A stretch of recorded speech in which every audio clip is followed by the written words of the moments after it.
Okay, talk about the win last week over Eastern Michigan. Yeah, it felt good. We were able to secure a 21-12 victory over Eastern Michigan at home last weekend.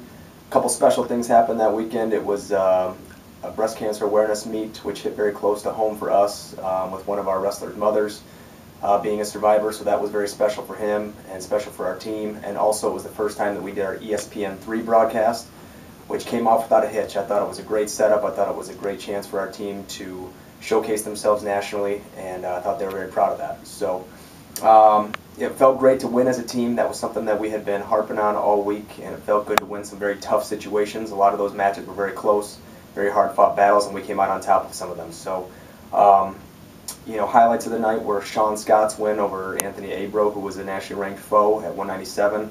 He had to dig deep and win a double overtime bout, and that just shows his development as the year progresses as well.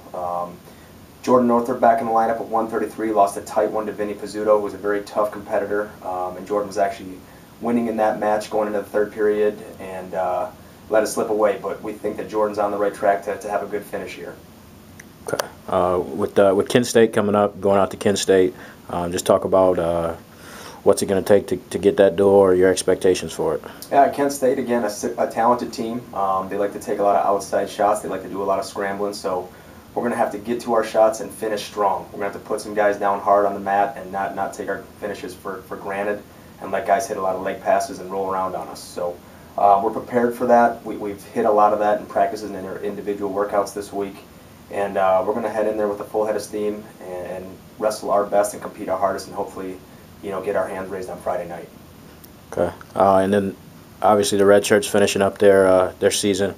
Just talk about some of the success that they've had. This has been a really impressive run for our freshman group. Some of the freshmen like Quentin Rosser, who's been varsity for us this year, and Bryce Gorman, who's seen time in the lineup, didn't quite have the experience that these Redshirts did as far as being in the fire all year. So the Redshirts were on the open circuit all year, and we've gotten a total of 9 tournament titles out of those guys. Elijah Jeffrey at 125 with 4 titles, Steve Blyce at 149 with 2 titles. Chris Garcia brought home a title last weekend from Harper at 141, and Austin Rep now has 2 tournament titles at 165. So we're really impressed with the body of work that those guys have brought to the table and their dedication to maintain weight and get out and compete on a weekly basis or whenever we present the opportunity to them. So the future's bright for those guys, and they're working their tails off in the room every day.